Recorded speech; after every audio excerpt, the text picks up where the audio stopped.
Hey Wangshan family, welcome back. Let's start our new chapter. सॉन्गलैंग और वांगजी की fight को अब करीबन 10 से 15 दिन बीत चुके थे, पर इतने दिनों के दौरान भी वांगजी के बिहेवियर में थोड़ा सा भी चेंज नहीं आया था। इनफैक्ट वो हद से ज़्यादा अग्रेसिव और गुस्सेल हो चुका था। वो जब भी विंग और सॉन्गलैंग को एक दूसरे के करीब देखता था तब वो फटने के लिए रेडी होता था और अपना सारा फ्रस्ट्रेशन और गुस्सा सॉन्गलैंग पर निकालता था। इन 10-15 दिनों में भी उन दोनों के बीच में न जाने कितनी बार आर्ग्यूमेंट और लगभग फाइट भी हो ही चुकी थी, पर अक्सर बाकी के सारे लोग सिचुएशन को संभालने के लिए रेडी ही रहते थे। अब तो सबको आदत हो चुकी थी सॉन्गलैंग और वांगजी के फाइट की।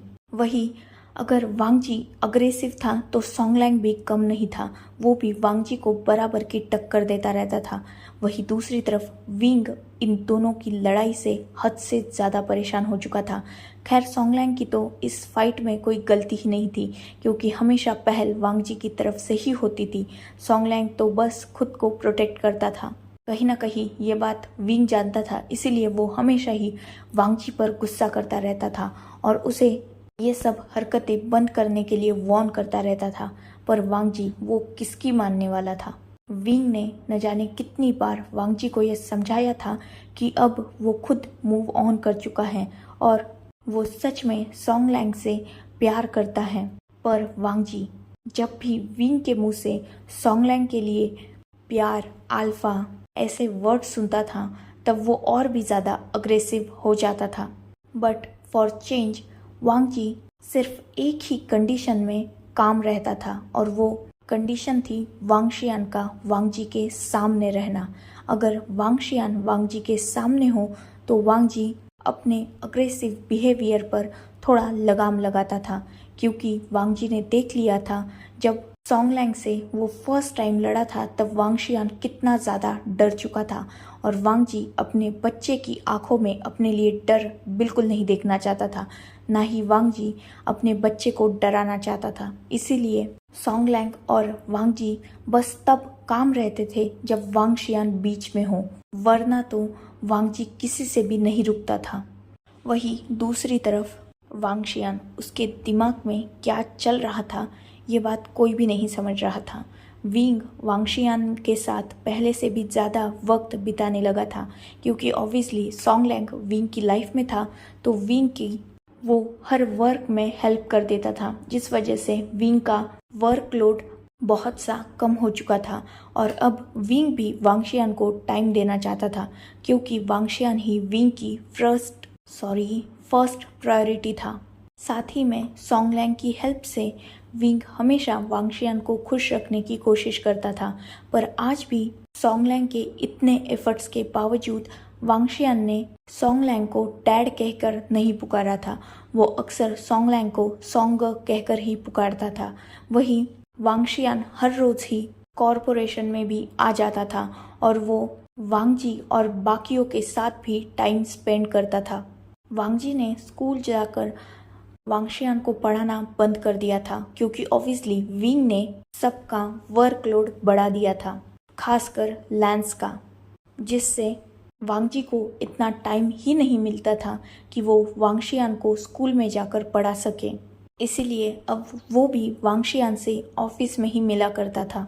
विंग, सॉन्गलैंग और वांगशियान एक परफेक्ट फैमिली भले ही लगते थे, पर फिर भी उस फैमिली में कुछ तो कम था, और वो क्या था ये बात कोई भी समझ नहीं पाता था, पर विंग ये बात अच्छी तरीके से जानता था। इसीलिए वो वांगशियान को हमेशा अप्रोच करता था कि वांगशियान सॉन्गलैंग को डैडी कहकर पुकारे, ताकि उनकी फैमिली फुल्ली कंप्लीट हो जाए। पर वांगशियान अभी भी सॉन्गलैंग के साथ इतना कंफर्टेबल नहीं था कि वो उसे डैड कहकर पुकार सके। सॉन्गलैंग और विंग एक ही कैबिन शेयर करते थे, इसीलिए वो अक्सर एक दूसरे के करीब ही नजर आते थे। वही विंग ने ऊपर के फ्लोर पर जाना लगभग बंद कर दिया था, क्योंकि वो किसी को भी अपनी वो डार्क साइड नहीं दिखाना चाहता था, खासकर सॉन्गलैंग और वांगशियान को। इसीलिए वो अब अक्सर नीचे ही रहता था। ऐसे ही वक्त बीत रहा था। विंग और वांगजी के रिश्ते में इतना सा भी सुधार नहीं हुआ था। इनफैक्ट वांगजी की हरकतें देखकर विंग वांगजी पर और भी ज़्यादा गुस्सा करने लगा था और उससे और भी ज़्यादा हार्शली ट्रीट करता था। पर वांगजी इन सब चीज़ों से उसे कोई फ़र्क नहीं पड़ता था। वो तो बस विंग को ये जताना चाहता था कि वो खुद विंग से प्यार करता है और उसे ये जताने का एक ही तरीका दिखता था, सॉन्गलैंग से लड़ाई। वांगजी ने खुद के साथ साथ विंग सॉन्गलैंग की लाइफ को भी मेस्ड अप बना के रखा था, जिस वजह से पूरे ऑफिस का माहौल स्ट्रेसफुल रहता था। सॉन्गलैंग को वांगजी के इस बिहेवियर से कोई भी प्रॉब्लम नहीं थी, क्योंकि वो भी एक स्ट्रॉन्ग और डोमिनेटेड अल्फा था, इसीलिए वो वांगजी को अच्छी तरीके से हैंडल कर लेता था। पर विंग हद से ज़्यादा परेशान हो चुका था इन सब चीज़ों से, पर वो इन सब चीज़ों को रोक भी नहीं सकता था। वो वांगजी को अपने कॉरपोरेशन से बाहर नहीं निकाल सकता था, क्योंकि उसे वांगजी को भी देखना ज़रूरी था। उसे ये मेक श्योर करना था कि वांगजी वांगशियान के करीब ना जा पाए, इसीलिए वो वांगजी पर वर्क प्रेशर बनाता था। पर फिर भी वांगजी सुधरने वाला नहीं था। वो जब भी विंग को सॉन्गलैंग के साथ देखता था, बिना कुछ सोचे समझे वही लड़ने लगता था। उसका काम, उसका पोजीशन कुछ भी वांगजी नहीं देखता था। ऐसे ही समय बीत रहा था। एक दिन विंग और सॉन्गलैंग अपनी ऑफिस में वर्क कर रहे थे, वही दूसरी तरफ वांगजी भी अपने वर्क में लगा हुआ था। एक फाइल में कुछ गड़बड़ वांगजी नोटिस करता है, जिस वजह से वो उस फाइल को लेकर सीधा विंग के कैबिन की तरफ निकलने लगता है।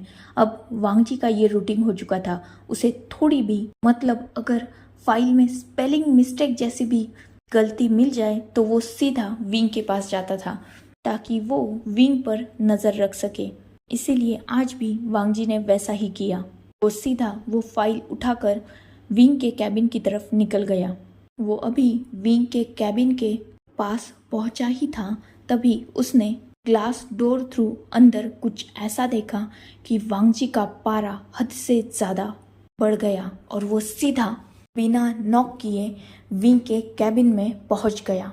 वो बहुत गुस्से से कैबिन में एंटर हुआ और काउच के पास गया। उसने पीछे से ही सॉन्गलैंग की कॉलर को टाइटली पकड़ा और उसे फोर्सफुली उठाकर पीछे की तरफ थ्रो कर दिया, जिससे सडनली हुए एक्शन की वजह से विंग और सॉन्गलैंग दोनों भी शॉक हो चुके थे। एक्चुअली सामने का मंजर ही कुछ ऐसा था जिससे वांगजी को गुस्सा आया था और उसने सीधा ये एक्शन उठाया था। वांगजी ने अपने सामने विंग को काउच पर लेटा हुआ देखा और उसके ऊपर सॉन्गलैंग था। दूर से देखने पर ऐसा लग रहा था कि वो दोनों किस या फिर उससे कुछ ज़्यादा कर रहे हैं, जिसकी वजह से वांगजी का पारा आज हद से ज़्यादा बढ़ चुका था। वो सीधा कैबिन में गया और उसने विंग के ऊपर से सॉन्गलैंग को हटाकर दूर फेंक दिया। वांगजी ऑलरेडी विंग की तरफ गुस्से से देख रहा था, जो लगभग उस काउच पर लीन हो चुका था।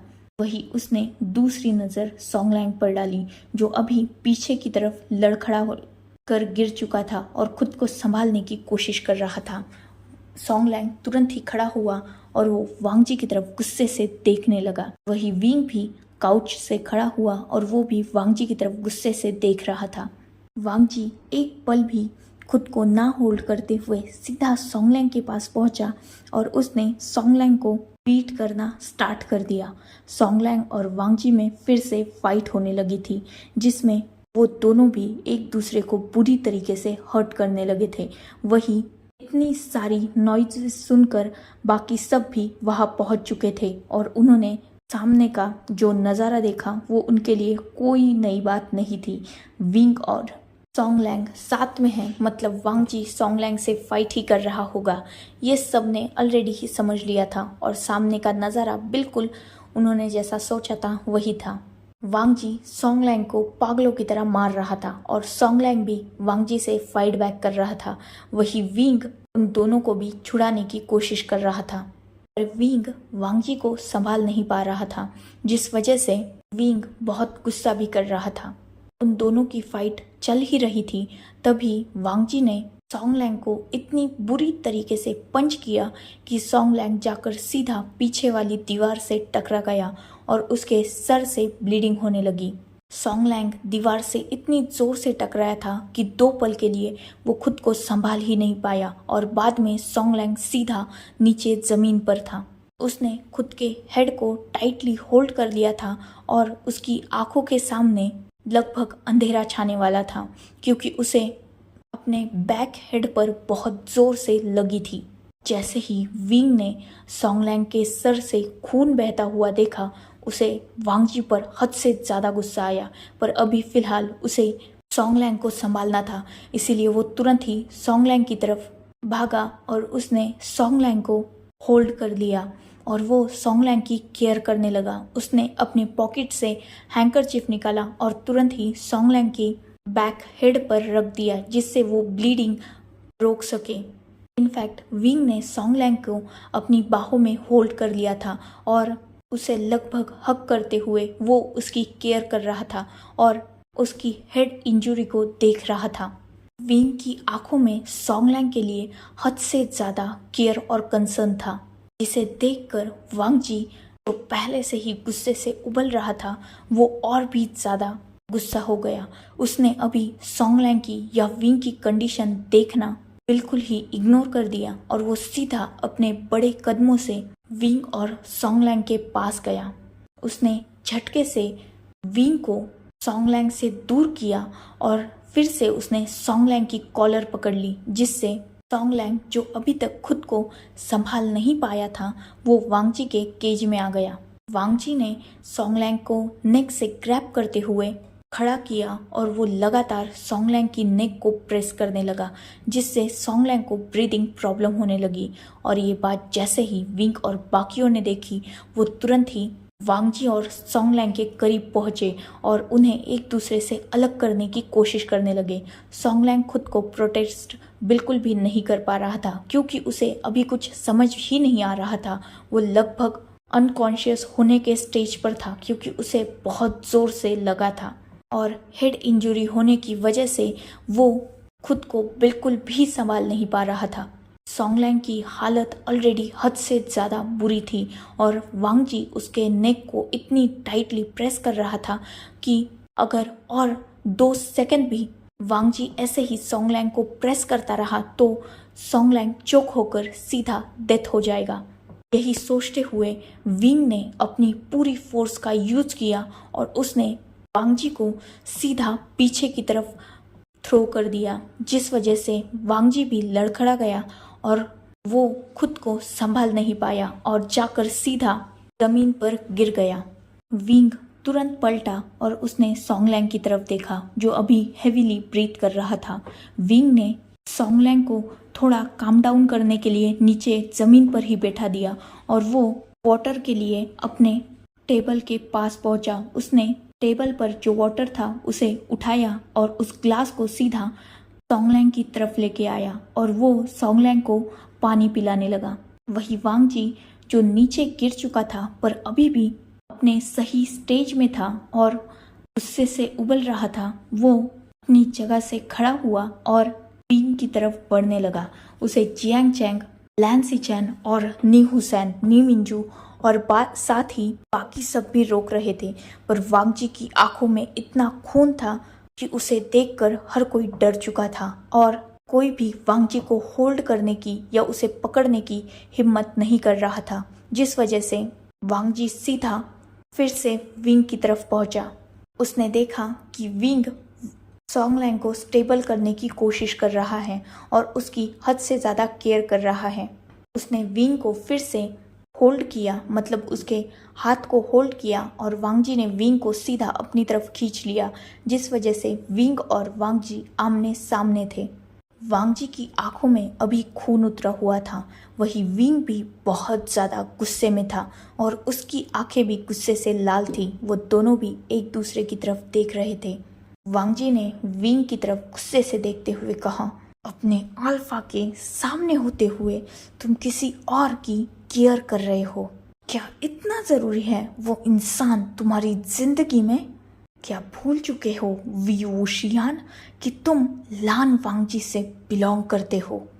प्यार मैं हूँ तुम्हारा और तुम मेरे। हम दोनों एक दूसरे से प्यार करते हैं और अपने ही प्यार के, अपने ही अल्फा के सामने तुम किसी और की केयर कर रहे हो बिना ये सोचे समझे कि तुम्हारा खुद का अल्फा भी पेन में है और उसे की भी तकलीफ हो रही है। तो तुम्हें अपने अल्फा की, मतलब मेरी केयर करनी चाहिए और तुम मेरे ही सामने किसी और अल्फा को प्रोटेक्ट कर रहे हो, वो भी मुझसे। जैसे ही वांगजी ने विंग से ये सब कहा, विंग का भी गुस्सा हद से ज्यादा बढ़ गया। वो सीधा वांगजी के हाथ को अपने हाथ पे से हटाता है और उसे टाइटली अपनी पूरी स्ट्रेंथ से पीछे की तरफ पुश करता है, जिससे वांगजी सीधा जाकर ग्लास टेबल से टकरा गया था और उस ग्लास टेबल का कॉर्नर वांगजी के सिर पर लग गया था और उसके सर से भी ब्लीडिंग स्टार्ट हो चुकी थी। वांगजी अपने मुंह के बल उस ग्लास टेबल के ऊपर गिरा था, जिस वजह से वांगजी के हेड के ऊपर एक थोड़ा ज़्यादा लॉन्ग नहीं पर ज़्यादा शॉर्ट भी नहीं ऐसा कट लग चुका था और उससे ब्लीडिंग स्टार्ट हो चुकी थी। विंग का ऐसा कोई इरादा नहीं था वांगजी को हर्ट करने का, पर गलती से विंग ने वांगजी को हर्ट कर दिया था। पर फिर भी विंग का गुस्सा अभी भी कम नहीं हुआ था। वो वांगजी की तरफ गुस्से से देख रहा था और जैसे ही वांगजी उसकी तरफ पलटा, विंग की हालत पूरी तरीके से खराब हो चुकी थी क्योंकि वांगजी के माथे से हद से ज़्यादा ब्लीडिंग हो रही थी। विंग को अब वांगजी की इंजरी देखकर खुद पर ही गुस्सा आ रहा था। वो अपने गुस्से में इतना पागल हो चुका था कि उसने सच में वांगजी को हर्ट कर दिया था। विंग अभी वांगजी के करीब जाने ही वाला था, तभी पीछे से एक सॉफ्ट पर डरी हुई वॉइस सबको बिल्कुल फ्रोज कर देती है, डैड। जैसे ही वो आवाज़ सबके कानों में गिरी थी, हर किसी की नज़र पीछे की तरफ चली गई थी, जहाँ कैबिन का डोर ओपन हो चुका था और वहाँ से वांगशियान भागते हुए आ रहा था। जैसे ही वांगशियान को वहाँ सबने देखा, हर कोई शॉक हो चुका था, खासकर विंग, वांगजी और सोंगलैंग। सोंगलैंग ने भी अब खुद को संभाल लिया था, पर वो अभी भी खुद को इतना मैनेज नहीं कर पाया था कि वो खुद के कदमों पर खड़ा हो सके, इसीलिए वो अभी भी नीचे ज़मीन पर ही बैठा हुआ था। वही वांगजी अभी भी उस ग्लास टेबल की तरफ ही बैठा हुआ था और विंग सोंगलैंग और वांगजी के बीच में था। वांगशियान डैड डैड कहकर अपने आंखों में आंसू लिए तुरंत भागते हुए वांगजी के पास गया।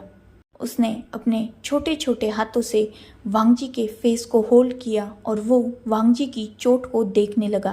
उसकी आंखों में बहुत मोटे मोटे आंसू थे और वो लगातार रो रहा था और वांगजी को डरते हुए बस एक ही बात बोल रहा था, ब्लड लग गया मेरे डैड लग गया, खून, पेन हो रहा होगा। इतना बोलकर वांगशियान ने वांगजी की चोट पर अपने नन्हे नन्हे हाथ रख दिए ताकि वो वांगजी की ब्लीडिंग को रोक सके।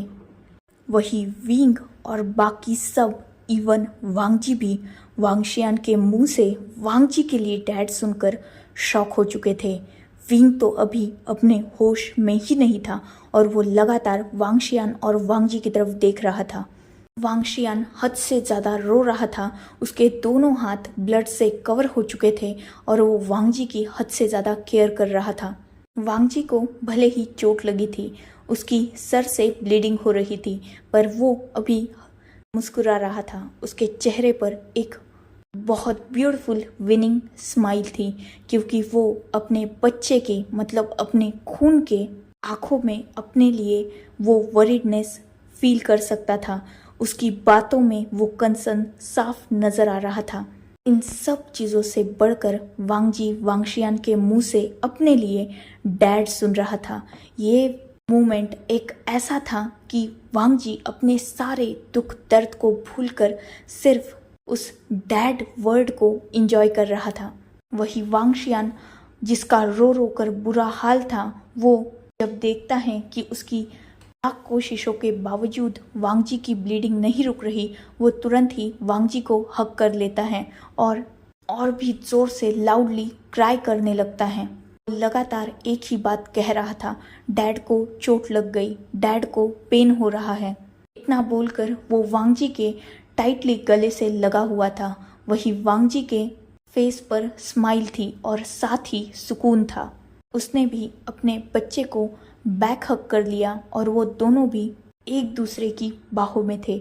वही वांगशियान के मुंह से अपने लिए डैड सुनकर वांगजी इतना इमोशनल हो चुका था कि वो खुद को बिल्कुल भी होल्ड नहीं कर पाता और सीधा रोने लगता है।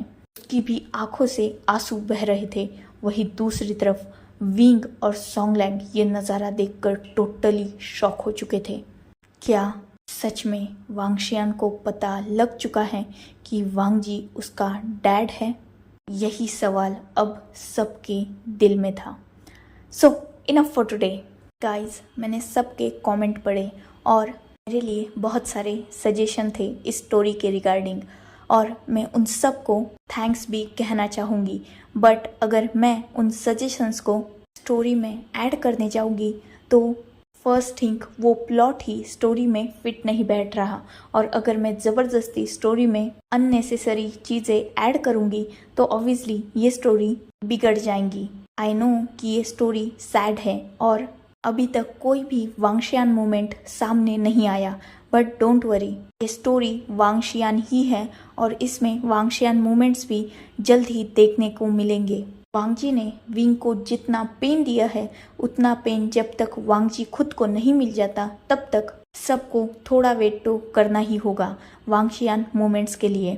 होपफुली आप सब मेरी बात समझेंगे और स्टोरी को ऐसे ही इंजॉय भी करेंगे और मुझे कमेंट्स थ्रू मोटिवेट भी करेंगे। आई होप कि आप सबको मेरी बातों का बुरा ना लगा हो और आप सब मुझे समझ के स्टोरी को ऐसे ही आगे भी इंजॉय करेंगे। Goodbye, take care, enjoy your beautiful life.